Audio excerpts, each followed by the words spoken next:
మాజీ మంత్రి సిద్దిపేట ఎమ్మెల్యే హరీష్ రావు మరోసారి తన ఔదార్యాన్ని చాటుకున్నారు. మెడిసిన్లో పీజీ విద్య కొనసాగించేందుకు ఆర్థిక ఇబ్బందులు ఎదుర్కొంటున్న ఓ నిరుపేద విద్యార్థినికి తన ఇంటిని తాకట్టు పెట్టి మరీ రుణం ఏర్పాటు చేశారు.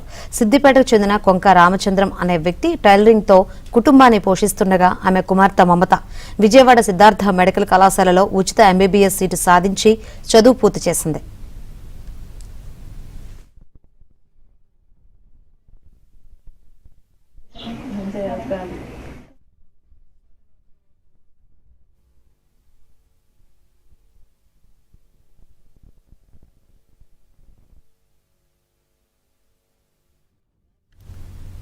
తాజాగా పీజీ ఎంట్రన్స్ లో ఉత్తీర్ణత సాధించి మహబూబ్ నగర్ లోని ఎస్వీఎస్ మెడికల్ కళాశాలలో పీజీ సీటు పొందింది.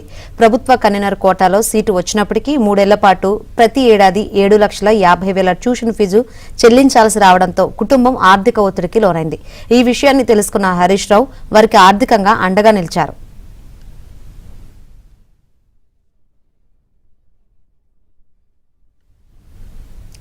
అంతకుముందు ఫస్ట్ ఇయర్ హాస్టల్ ఫీజు ₹1,00,000 కూడా ఆయన సాయం చేశారని, ఆయనకు జీవితాంతం తమ కుటుంబం రుణపడి ఉంటుందని విద్యార్థిని మమత చెప్పారు. మాది సిద్దిపేట. నాకు ఎస్వీఎస్ మెడికల్ కాలేజ్ లో మహబూబ్ నగర్ లో ఎంఎస్ ఆఫ్థాల్మాలజీ సీట్ వచ్చింది. దానికి సంవత్సరానికి 7.5 లక్షలు చొప్పున 3 సంవత్సరాలకి 22.5 లక్షలు అవుతుంది. ఇక అంత ఎలా కట్టగలము అని చెప్పేసి టెన్షన్ పడుతూ హరీష్ రావు సార్ దగ్గరికి వెళ్ళాము. హరీష్ రావు సార్ గారు అన్నారు, లోన్ తీసుకోపోయారా అన్నప్పుడు ఇంటిపైన ఆల్రెడీ లోన్ ఉంది సార్ అని చెప్పగానే సార్ వాళ్ళ సొంత ప్రాపర్టీ అయిన వాళ్ళ ఇంటిపైనే మాకు లోన్ తీసి ఇచ్చారు. దానికి తోడు ఫస్ట్ ఇయర్ లో హాస్టల్ కి సంబంధించి కూడా 1 lakh ఇచ్చారు సార్. మాకు చెల్లె వాళ్ళకి జగిత్యాలలో సీట్ వచ్చినప్పటి నుంచి కూడా మాకు చాలా హెల్ప్ చేస్తూనే ఉన్నారు. సార్ కి ఎప్పుడు రుణపడి ఉంటాము. నా పేరు కొంక రామచంద్రం. నాకు 4 అమ్మాయిలు. మాది సిద్దిపేట. మా పెద్ద అమ్మాయికి SVS Mahabubnagar private medical college మహబూబ్ నగర్లో తనకు ఎంఎస్ ఆప్థమాలజీలో పీజీ సీట్ రావడం జరిగింది. పీజీకి సంబంధించి ట్యూషన్ ఫీజు ప్రతి సంవత్సరము 7,50,000 ఉంటుంది. 3 సంవత్సరాలు కలిపి 22.5 లక్షలు అవుతుంది. నాకు రిజల్ట్ వచ్చిన తర్వాత సార్ని పోయి కలవడం జరిగింది. హరీష్ రావు సార్ని ఇంటికి వెళ్ళి సార్ని కలిసిన తర్వాత, సరే బాబు, నేను నా సొంత ప్రాపర్టీ అయినటువంటి నా ఇంటి పైన నేను ఎడ్యుకేషన్ లోన్ ఇప్పిస్తాను, అమౌంట్ తీసుకొని చదివించుకో, ఎక్కడ కానీ డబ్బు లేదని దాని కారణంగా పిల్లలను చదువు ఆపకూడదు అని చెప్పి సారు రిస్క్ తీసుకొని తొందరగా మాకు యూనియన్ బ్యాంక్లో మాకు లోన్ ఇప్పించడం జరిగింది. దీనికి సంబంధించి మరింత సమాచారం మా ప్రతినిధి సుభాష్ అందిస్తారు. నియోజకవర్గంలో ఎడ్యుకేషన్ విషయంలో మొదటి నుంచి కూడా ప్రత్యేక శ్రద్ధ చూపిస్తున్నారు హరీష్ రావు గారు. ప్రధానంగా అటు పీజీ ఎడ్యుకేషన్ కావచ్చు, ఇటు హై స్కూల్ ఎడ్యుకేషన్ కావచ్చు, జిల్లాను మొదటి స్థానంలో నిలపడానికి ప్రయత్నం చేస్తుండే విద్యార్థుల ఆర్థిక స్తోమతల విషయంలో కూడా అవసరమైన సందర్భాల్లో సహాయాన్ని అందించడం ఆయన రివాజుగా మార్చుకున్నారు. సో ఈరోజు కూడా ఒక పీజీ విద్యార్థికి తన ఇంటిని మార్టిగేజ్ చేసి లోన్ ఇప్పించిన పరిస్థితి ఉన్నది. సో మనతోటి హరీష్ రావు గారు వారిని అడిగి ఎడ్యుకేషన్ మీద వారికి ఉన్న శ్రద్ధ ఏంటో తెలుసుకునే ప్రయత్నం చేద్దాం. సార్ చెప్పండి సార్, ఎడ్యుకేషన్ మీద ప్రత్యేక దృష్టి పెడుతున్నారు. అటు సిద్దిపేటలో మొదటి నుంచి కూడా మీరు జిల్లాను మొదటి స్థానంలో నిలపడానికి కూడా, అదేవిధంగా ఆర్థిక సాయం కూడా సో ఈ రోజు కూడా మీరు చేశారు. సో ఏం చెప్తారు?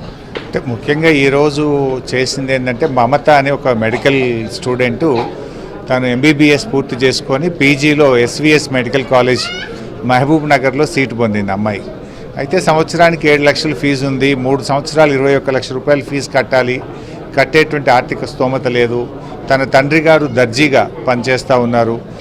ఈ 4 అక్కా చెల్లెళ్ళు, 4 కూడా డాక్టర్లే, 4 ఎంబీబీఎస్ చదువుతూ ఉన్నారు. ఈ అమ్మాయి మొదటి అమ్మాయి ఎంబీబీఎస్ పూర్తి చేసుకొని పీజీ పొందింది. రెండవ అమ్మాయి ఎంబీబీఎస్ ఫైనల్ ఇయర్లో ఉంది.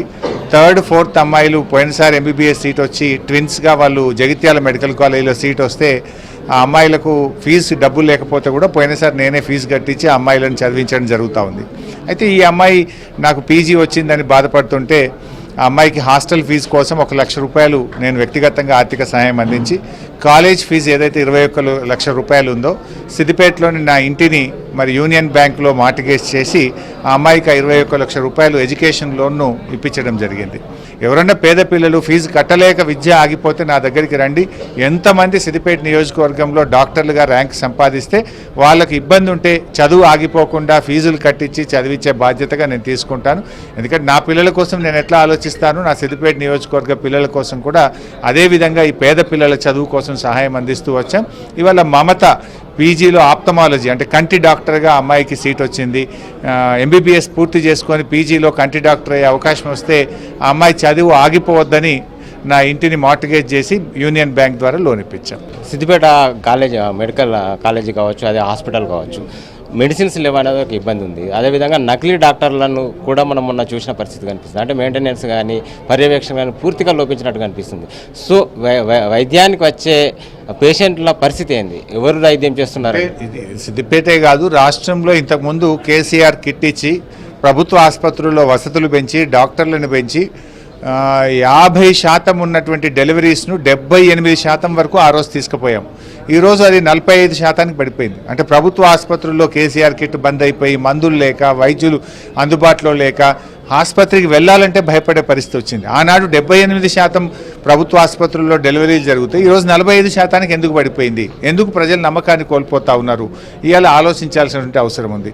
చాలా బస్తీ దవాఖానాల్లో 6 నెలల నుంచి పేషెంట్స్కు అక్కడ పనిచేసే సిబ్బందికి జీతాలు లేవు, పేషెంట్స్కు మందులు లేనటువంటి పరిస్థితి ఉంది. టీ డయాగ్నోస్టిక్ సెంటర్ ఇలా రీఏజెంట్స్ లేక పలు రకాల పరీక్షలు జరపనటువంటి పరిస్థితి ఏర్పడ్డది. అంటే వైద్యాన్ని పూర్తిగా ముఖ్యమంత్రి గారు నిర్లక్ష్యం చేస్తున్నారు. వైద్యానికి నిధులు విడుదల చేయడం లేదు. విద్యాశాఖ మీద కూడా నిర్లక్ష్యం చేస్తూ ఉన్నారు. ఇటు విద్య అటు వైద్యం 2 రంగాలు కూడా రేవంత్ రెడ్డి గారి ప్రభుత్వంలో ఇవాళ వెనుకబడుతున్నటువంటి పరిస్థితి ఉంది. ఈ రెండే చాలా ముఖ్యమైనటువంటి రంగాలు. గ్రీన్ ఛానల్ విధానాన్ని అవలంబించి పేదలకు ప్రభుత్వ ఆసుపత్రి మీద భరోసా కల్పించాలని ప్రభుత్వాన్ని కోరుతున్నారు. సో వీడియో జర్నలిస్ట్ గిరితో సుభాష్ ఏబియన్, ఆంధ్రజ్యోతి, సిద్దిపేట.